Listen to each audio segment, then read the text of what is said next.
วัสดีครับสวัสดีช่องอะตอมผู้พีทแอนด์แก๊งนะครับจะพาไปดูถนนเส้น226นะครับจากเมืองศรีสะเกษเราไปอำเภออุทุมพิสัยนะครับตอนนี้ก็เขี่ยวมาจากตัวเมืองนะครับด้านขวาก็เป็นปั๊มน้ำมันนะครับเผื่อท่านใดจะเติมน้ำมันนะครับก่อนจะไปนะครับ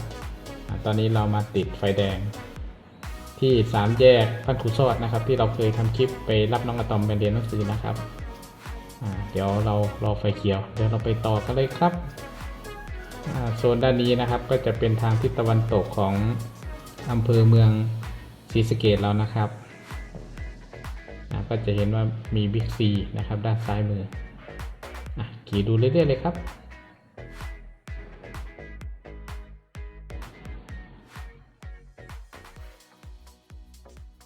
ถนนตรงนี้นะครับจะเรียกว่าถนนเฉลิมพระเกียรตินะครับผ่านหน้าบิ๊กซีนะครับ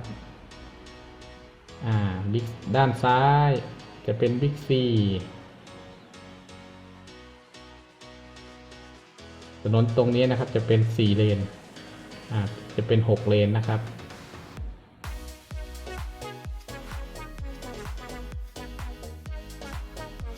จะเห็นว่าถนน226ทุกวันนี้นะครับก็จะเป็น4เลนทั้งหมดแล้วนะครับจากนี้ไปอุทุมพรพิสัยนะครับก็ใช้เวลาประมาณครึ่งชั่วโมงนะครับ30 กว่ากิโลนะครับเรามาตามดูถนนนะครับแล้วก็ดูรายทางนะครับว่ามีอะไรบ้างแต่ว่าถ้าดูภาพรวมนะครับถนนก็เดินทางคล่องตัวนะครับ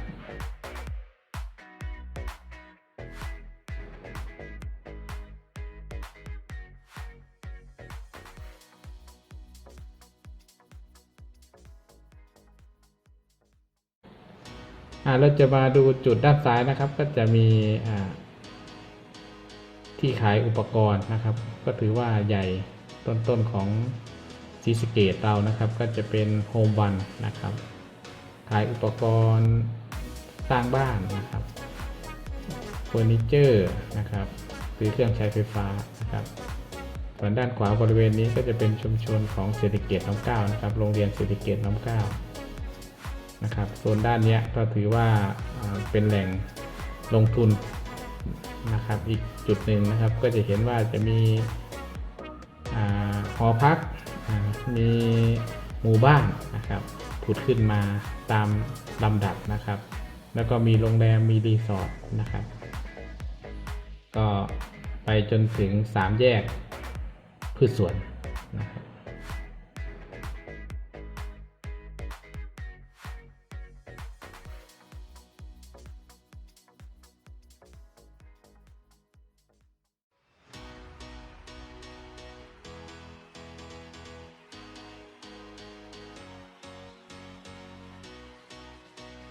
เราจะเห็นว่าด้านหน้านะครับจะเป็น3แยกพืชสวนด้านซ้ายเนี่ยก็จะไปที่อำเภอขุขันธ์อำเภอวังหินหรือแม้จะผ่านไปอควาเรียมนะครับโดยซ้ายมือนี้ก็จะผ่านถนนหรือสะพานนะครับข้ามทางรถไฟนะครับ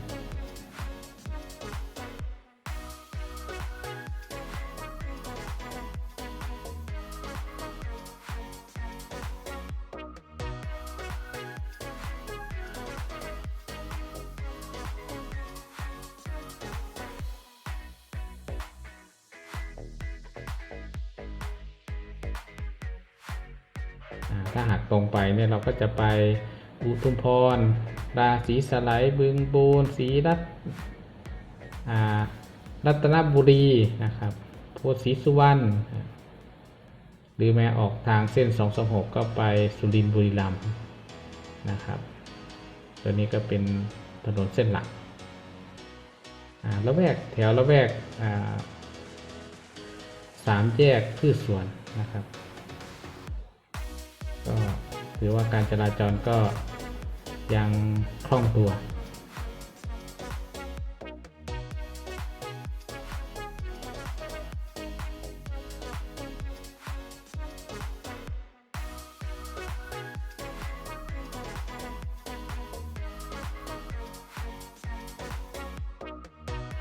จุดยุทธศาสตร์จุดนี้นะครับก็ต่อไปก็จะเป็นสี่แยกนะครับถนนโซนรอบเมืองทางทิศเหนือนะครับก็จะเริ่มน่าจะอีกไม่นานครับเพราะตอนนี้ก็ผ่านประชาคมรอบที่2แล้วนะครับเราเดินทางต่อเลยนะครับจุดใกล้ๆนะครับก็จะเป็นปั๊มน้ำมันปตทซ้ายมือนะครับถ้าท่านใดแวะพักกายเข้าห้องน้ำนะครับก็สามารถพักตรงนี้ได้นะครับหรือถ้าอีกจุดหนึ่งก็จะเป็นที่อำเภออุทุมพิสัยนะครับแล้วก็ใช้เวลาจากนี่ไปอีกปั๊มก็ไม่นานครับประมาณ30 นาทีนะครับเราจะเห็นถนนนะครับตอนนี้ก็4 เลนนะครับทั้ง2 ข้างมีไฟเกาะกลางถนนแล้วก็ด้าน2 ข้างทางนี่ก็จะเป็นร้านค้านะครับ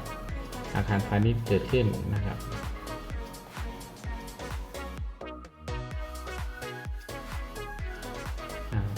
ตรงนี้นะครับก็จะเป็นบริเวณบ้านเพียนามนะครับก็จะเห็นการขยับขยายของ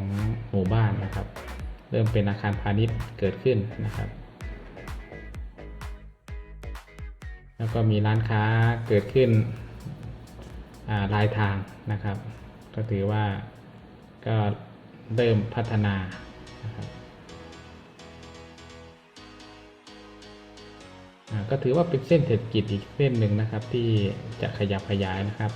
ถ้าเราสังเกต2 ข้างทางนะครับก็จะเห็นร้านค้านะครับร้านขายอุปกรณ์นะครับร้านขายวัสดุก่อสร้างนะครับกระจัดกระจายตามเส้นถนน226ระหว่างอำเภอเมืองไปอำเภออุทุมพิสัยนะครับ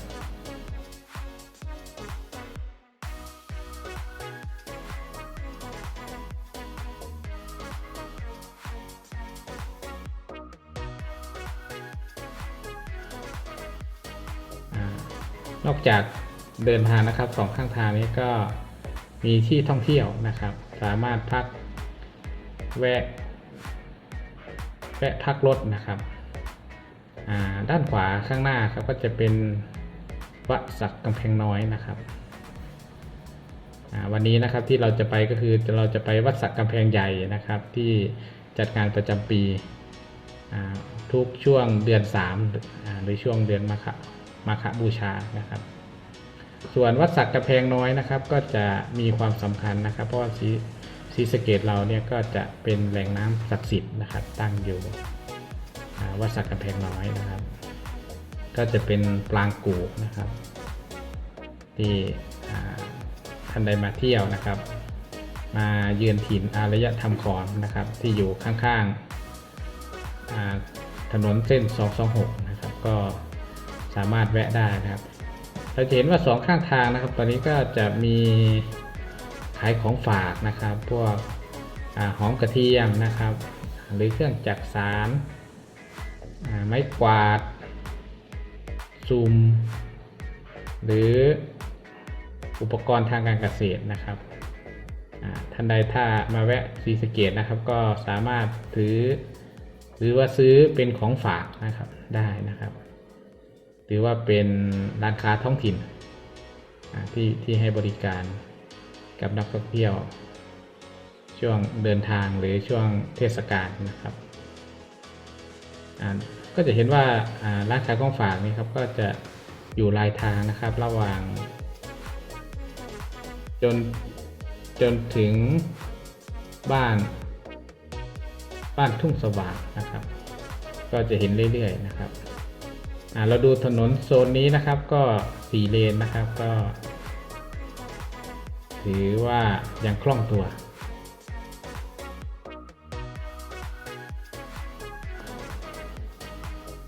ด้านซ้ายนะครับก็จะเป็นทุ่งนานะครับทุ่งนาคาเฟ่ที่เคยพาน้องอะตอมไปเล่นน้ำนะครับก็สามารถไปมาง่ายนะครับเส้นนี้ก็สามารถมาได้เส้นทางหนึ่งนะครับหรือเราจะไปเส้นมอรามคำแหงก็ได้นะครับก็ถือว่าใกล้บ้านนะครับ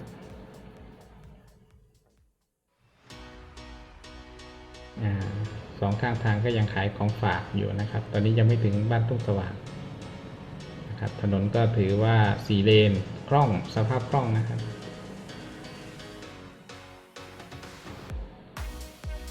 นอกจากจะงานประจำปีที่วัดสักกำแพงใหญ่แล้วนะครับก็ช่วงเดือนมีนานะครับก็จะมีงานดอกลำดวนนะครับ 13-15 มีนานะครับก็อยากเชิญชวนนะครับทุกท่านที่มาเที่ยวศรีสะเกษนะครับมีโอกาสไปดูแสงสีเสียงนะครับตำนานการเกิดเมืองของเมืองศรีสะเกษของเรานะครับที่งานวัดสักกำแพงใหญ่เนี่ยก็มีแสงสีเสียงเหมือนกันนะครับก็จะมีหมอลำมีมโหรสพตอนเย็นนะครับทั้ง3 คืนระหว่างวันที่5 6 7 กุมภาพันธ์ 2563นะครับก็ถือว่าเป็นการรีวิวเส้นทางในการที่มาเที่ยวช่วงค่ำคืนนะครับหรือแม้ท่านที่ผ่านไปผ่านมาศรีสะเกษโดยใช้เส้นทาง226นะครับก็จะได้เพื่อมาแวะพักผ่อนจุดระหว่างปลายทางที่จะไปศรีสะเกษเรานะครับโซนนี้นะครับก็จะมีที่เที่ยวที่สามารถพักผ่อนอีกจุดหนึ่งก็จะเป็นร้านกาแฟนะครับทุ่งปอเทืองนะครับก็สามารถแวะชมแวะชิมแวะพักผ่อนระหว่างทางได้นะครับหรือแม้แต่จะมาหนองลุงนะครับหนองลุงซ้ายมือนี่ก็จะมีสิ่งศักดิ์สิทธิ์เนาะหรือว่าที่ชาวบ้านเขานับถือนะครับก็สามารถแวะไปไหว้ได้นะครับช่วงระหว่างการเดินทางตอนนี้จะมาถึงบ้านหนองลุงแล้วครับดูถนนก็เป็น4 เลนนะครับ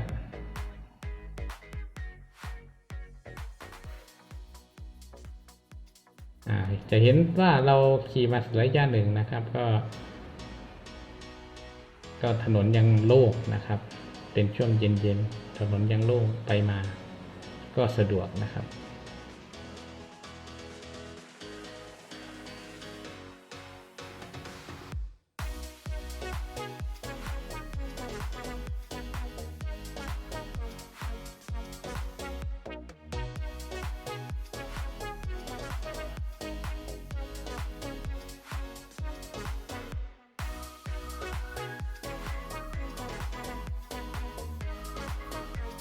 จากนี้ไปก็ไม่นานครับน่าจะประมาณ6 กิโลก็จะถึงแยกส้มปล่อยแล้วนะครับก็จะเห็น2 ข้างทางนะครับเป็นชุมชนนะครับก็เริ่มมีร้านค้านะครับหรืออาคารพาณิชย์นะครับเกิดกระจายถือว่าการเดินทางสะดวกครับท่านใดที่มาเที่ยวศรีสะเกษนะครับก็ถือว่าคล่องตัว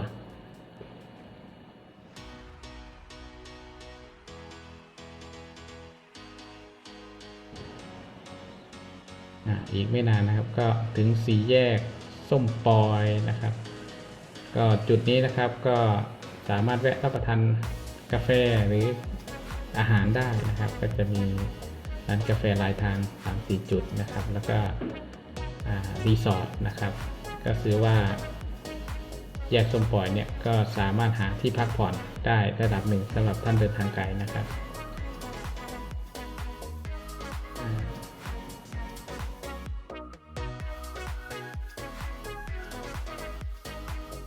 มาจุดนี้นะครับก็ถึง4 แยกนะครับตรงไปก็อำเภอโพสีใช่ไหมครับโพสีสุวรรณด้านขวามือก็จะไปราศีสไลด์แต่ถ้าเราจะไปงานวัดสักกำแพงนะครับเราจะเลี้ยวซ้ายนะครับตามเส้นถนน226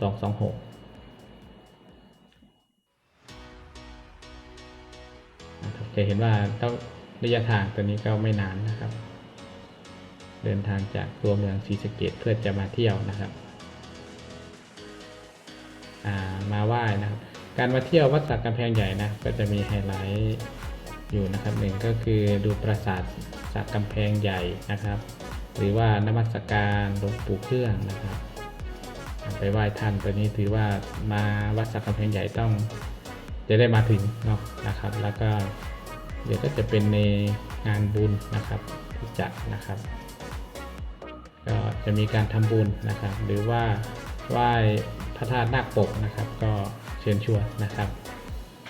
ตอนนี้ก็ถึงสี่แยกส้มปล่อยแล้วนะครับเดี๋ยวเราก็คงจะขอตัวลากันแค่นี้ก่อนนะครับเดี๋ยวเราคลิปหน้าเดี๋ยวเราจะไปเที่ยววัดสระกำแพงใหญ่ไปดูนะครับว่างานประจำปีเป็นยังไงบ้างวันนี้ขอตัวนะครับบ๊ายบายอย่าลืมกดติดตามช่องถ้าหากดูแล้วมีข้อคิดเห็นอย่างไรคอมเมนต์ไว้ด้านล่างได้เลยนะครับ